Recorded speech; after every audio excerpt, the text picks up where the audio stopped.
안녕하세요.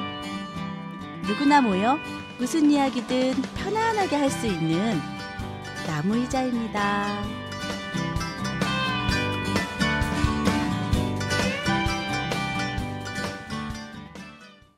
자, 오늘은 21세기 유목민 알렉스가 나무의자를 찾아왔습니다. 안녕하세요. 네, 안녕하세요. 네, 오늘 즐거운 이야기 나눠주실 건데요. 네, 감사합니다. 네, 21세기 유목민이라고 소개해달라 하셨거든요. 네.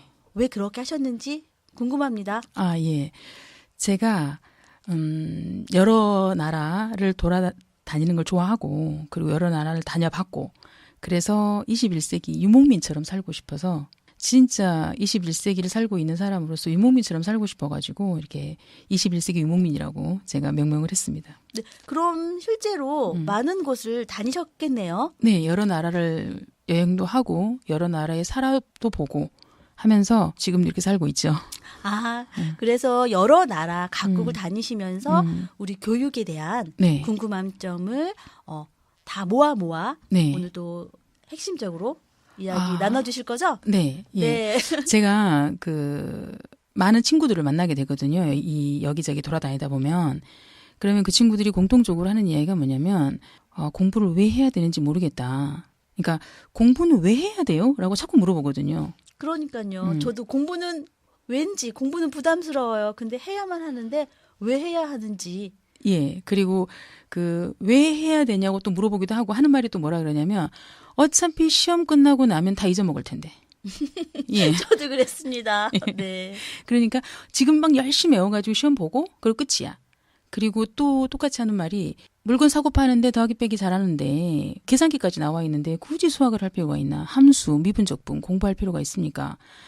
평생 살아봐야 미국인 만나서 영어 할 일 별로 없을 것 같은데 그냥 전문적으로 하는 사람 외에는 영어 공부를 하려 될 필요가 있나. 아니면은 뭐네 한국 사람이고 중국 사람이고 뭐 그 외 자기 각국의 언어 있잖아요. 굳이 뭐 이렇게 말 잘하고 사는데 그걸 뭐 문학이니 뭐 국어 뭐 자기 나라 모국어를 열심히 공부할 필요가 있나라고 물어보거든요. 그래서 제가 이런 질문을 받을 때마다 이렇게 답해주는 게 있거든요. 네, 어떻게 답해주는지 한번 들어볼까요? 예. 이 친구들이 중학생, 고등학생이 돼서 너무 힘들어서 공부하는 게 너무 힘들고 스트레스 받아서 공부는 왜 해야 돼요? 라고 물어보는 게 아니라 이게 제 조카가 5살 때 처음으로 이제 기억 니은을 배우면서 한 3일 정도 공부를 하고 났더니 아주 심각하게 물어보는 거예요.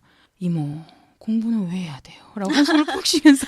그 친구가 기억 니은 처음 재밌게 하다가 이제 실증이 날 때쯤 물어봤네요. 그래서 제가 이제 그때 질문을 받았을 때, 이 친구가 공부하기가 싫구나. 이게 배우고 싶지 않구나. 그런 생각이 들었어요. 그래서, 공부하기 싫어? 그랬더니, 너무 힘들어요. 이러는 거예요. 그래서 솔직한. 5살짜리예요. 그때 이제 그 전에는 그냥 뭐 손에 힘도 없고 글씨 쓸 줄도 모르고 했기 때문에 그냥 집에서 놀아라. 그냥 밖에서 놀아라. 유치원 다니면서 열심히 놀기만 했지 연필을 들고 뭔가를 쓰는 건 처음이었거든요. 그러니까 너무 힘드나 보다라고 생각해서 그렇게 힘드니? 그랬더니 너무 힘들다. 그래서 왜 공부를 해야 되는지 모르겠다고 그 친구한테 물어봤었어요. 제가 그때 했던 말이 밥은 왜 먹니? 라고 물어봤어요. 그랬더니 살려고요. 진짜로. 그러니까 배고프니까 먹고 싶어서. 밥 안 먹으면 죽어요. 5살짜리도 알고 있거든요. 이렇게는. 그래서 그래 그러면 하루 안 먹으면 어떻게 될까? 그랬더니 이 친구가 못 살 것 같아요. 밥을 이틀 안 먹으면 어떻게 되지? 죽을 것 같아요. 진짜로 그렇게 말하는 거예요. 그래서 그래 너가 음식을 먹고 밥을 먹고 날마다 하루 세 끼 간식까지 먹어. 그것은 네 위장에 밥 주는 거야. 네 배에 밥 주는 거고 공부를 하는 것은 네 머리, 네 뇌에 밥 주는 거야. 그리고 그 친구는 날마다 이제 기도를 했거든요. 그래서 네가 기도하는 이유는 뭐 때문이니? 그랬더니 모르겠어요. 진짜로 그랬거든요. 그냥 부모님이 시키니까 그냥 하는 거예요. 부모님이 착한 어린이처럼. 그래서 기도를 할 때는 기도를 하는 이유는 기도는 영적으로 밥을 주는 거야. 그래서 밥을 먹을 때는 네 체력이 튼튼해지고 몸이 튼튼해지고 공부를 하면 네 머리가 튼튼해지고 머리에 밥 주는 거기 때문에 그리고 기도를 하면 네 영적으로 튼튼해진다. 그래서 3가지는 꼭 날마다 해야 돼. 그랬거든요. 그랬더니 그러면 자기가 이때까지 공부를 안 했는데 자기 머리는 어떻게 됐냐는 거예요. 걱정을 하네요. 예, 내가 그래서, 어떻게 됐을까? 그래서 앞으로 네가 날마다 밥을 줘야 된다. 아침에 밥 먹고 공부하고. 왜냐면 밥을 먹었으면 똑같이 뇌에도 밥을 줘야 되기 때문에. 근데 그 다음부터는 그 친구가 공부는 왜 해야 돼요? 라고 물어보지 않고 굉장히 열심히 기억 니은도 열심히 하고 뭐 영어도 열심히 하고. 아우 너무 기특한 예. 귀여운 꼬마인데요. 뇌가 튼튼해졌겠는데요. 지금도 뭐 잊어먹었는지 안 잊어먹었는지 솔직히 모르겠어요. 근데 네. 그 친구는 지금도 뭐 열심히 공부를 하고 있어요. 초등학교 지금 한 4학년 됐나요? 정말, 꽤 오래전에 물어봤었는데 지금 열심히 공부하고 있는 친구인데 정말 소중한 깨달음을 예. 그 아이가 한 거네요. 굳이 말하지 않아도 지금은 이제 질문하진 않아요. 공부는 왜 해야 돼요? 라고. 근데 이제 5살짜리한테는 이게 적용이 돼요. 이게 먹혀 들어가는 거죠. 이모한테 속은 거죠. 솔직히 말해서. 그런데 진실을 말해주신 거죠. 잘 쉽게 속은 건 예. 아니고 잘 풀어서. 그랬는데 이게 중학교 3학년 친구한테나 중학교 1학년 친구한테 야, 뇌 밥 줘야 돼 라고 하면 이 친구들이 웃기시네 이러거든요. 중학교쯤 되면 우리 한국은 이제 중학교쯤 되면 많이 이제 학업 스트레스가 많아지거든요. 네, 예. 외국도 마찬가지인가요? 예, 마찬가지죠. 공부할 분량은 솔직히 많아요. 중국은 뭐 거의 눌려 죽을 정도로 많고 미국은 많이 이렇게 오픈이 돼 있긴 하지만 자유로운 분위기긴 하지만 솔직히 배우는 양이 그렇게 많지는 않아요. 그렇지만 이제 아이들이 상대적으로 눌리는 거죠. 왜냐하면 워낙 많이 풀어져 있는 상태이기 때문에. 근데 이제 한국 친구들을 봤을 때나 어디 나라 친구들 봤을 때도 많든 적든 항상 공부를 하기 싫어요. 그렇죠. 그리고 이제 중학교쯤 되면 학업량이 좀 많아지니까 예. 그리고 그때 어떻게 해결을 할 수 있을지. 그래서 제가 말하는 게 뭐냐면 그 친구들이 그런 질문을 했을 때 공부는 시험을 보기 위해서 하는 게 아니다. 그리고 공부는 지금 네가 문제를 풀 때 시험 보기 위해서 문제집을 풀고 공부를 하기 위해서 문제집을 푸는데 문제를 풀 때 공부를 할 때 눈에 보이는 그 문제가 네 인생에서 가장 쉬운 문제다. 왜냐?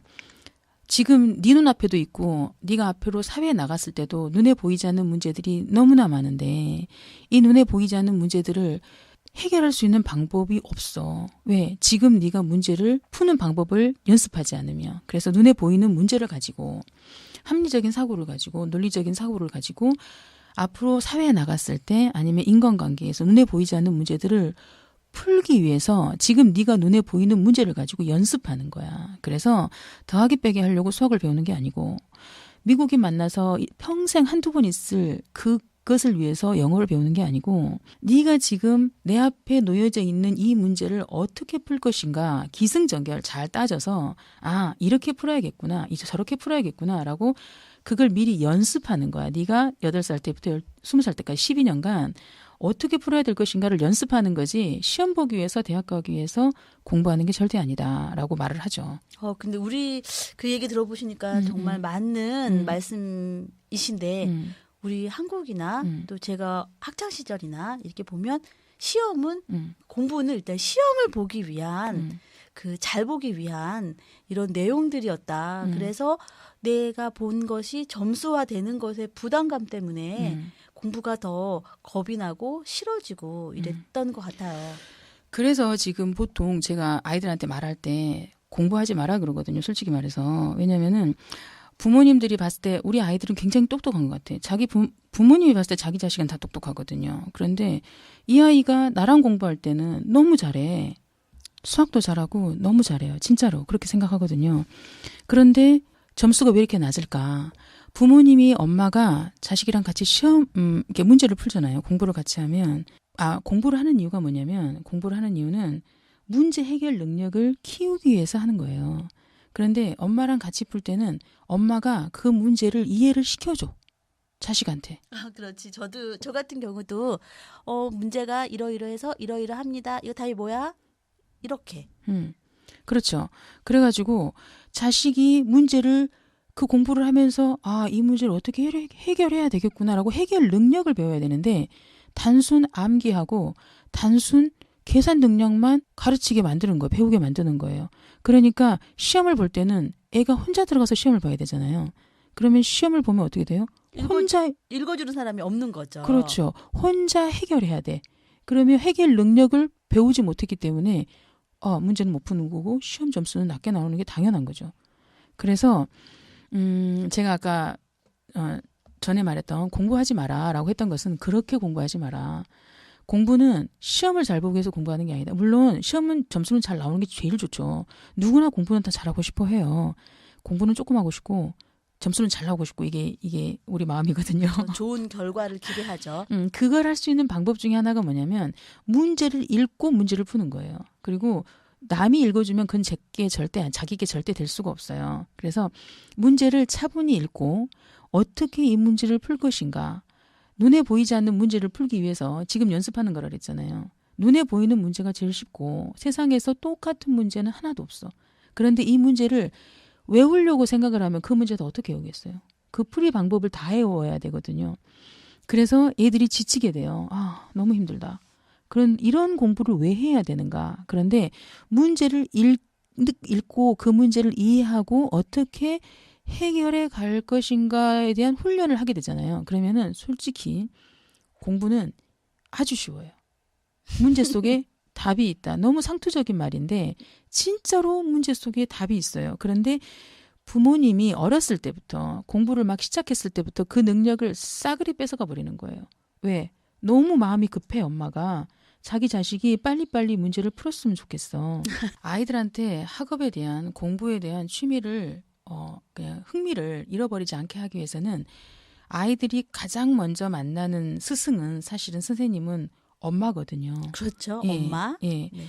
엄마는 자식을 위해서 다 해주고 싶은데 엄마가 조급하면 그 조급함이 자식한테도 전달이 돼요. 그래서 공부를 무작정 잘해야겠다라고 강요하면서 시키는 게 아니라 내가 이 아이의 미래를 위해서 무엇을 준비해주기 위해서 공부가 필요하다. 이 친구한테 시키면 되거든요. 그러니까 알려주면 되거든요.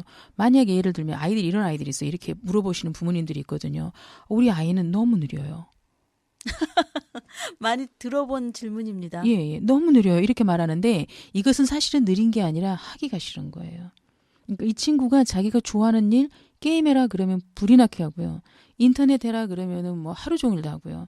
정말 잘해요. 자기가 하고 싶은 일을 찾지 못해서 해야 될 이유를 찾지 못해서 느려진 건데 우리 아이가 단지 그 이유를 찾지 못했다는 이유 하나만으로 그리고 자기 재능과는 정반대의 일을 하고 있으니까 느려지는 건데 그것을 전능화 취급하거든요. 솔직히. 기준이 문제인 거네요. 그렇죠. 부모님이 그래서, 정한 기준. 예, 조금 더 아이가 왜 공부를 해야 되는지 좀 더 미래를 보고 부모님이 현명하게 알려주실 수 있었으면 하는 생각을 가지고 이렇게 말씀드렸습니다. 네, 이야기를 들어보니까 우리가 풀어가는 그런 문제는 학교에서 배우는 점수화하는 문제가 아니라 이 문제를 통해서 학교를 떠난 가정이나 우리 교우관계, 친구들과의 닥칠 수 있는 그런 문제들을 풀어갈 수 있는 힘을 배우는 연습 과정이네요. 그렇죠. 학교에서 배우는 그렇죠, 그런 그렇죠. 시험들은. 네. 저는 그렇게 생각합니다. 네. 얘기를 들어보니까 마음이 좀 편안해지고요. 점수에서 좀 해방된 부분으로 공부를 바라본다면. 그리고 앞으로 21세기 좀 다가올 미래 세상은 뭐 점수 가지고 좋은 대학을 나와서 좋은 직장을 가져서 잘 먹고 잘 살겠다. 이거하고는 조금 많이 벗어나 있는 것 같거든요. 우리의 생각이 많이 바뀌고 이게 기발한 아이디어. 네, 21세기의 인재형은 그 같이 융합하고 그렇죠. 소통하고 그 공감할 수 있는 인재형을 또 지금 많이 부각시키고 있어요. 그렇죠. 세상을 보는 눈이 있는 친구들. 그래서 공부를 무작정 점수 위주의 공부가 아니라 이 친구들이 왜 해야 되는지 이유를 알려주고 그리고 그것이 자기 미래를 어떻게 결정할 것인가. 근데 과거에 공부했던 우리의 습관을 가지고 지금 현재를 살고 있는 아이들한테 과거의 방법을 강요한다면 이건 좀 어리석은 방법이 아닐까라는 생각을 합니다. 네, 제가 들었던 문구 중에 19세기의 방법으로 20세기의 어른들이 21세기의 아이들을 가리킨다. 그렇죠. 이렇게 말씀하시는데 공감합니다. 네. 그래서 손대지 말고 아이들이 문제를 아이가 스스로 읽어서 해결할 수 있도록 그 문제를 이해할 수 있도록 부모는 기다려주시기만 하면 됩니다. 네, 우리가 좀 기다려 보면 아이가 더 행복하게 문제를 풀어나가는 그런 과정을 또 볼 수 있는 즐거움이 있겠습니다. 네. 네, 지금까지 나무의자에서 21세기 유목민 알렉스를 모시고 공부에 대한 이야기, 공부는 왜 해야 하는가 이야기를 나눠보았습니다. 네, 감사합니다. 감사합니다.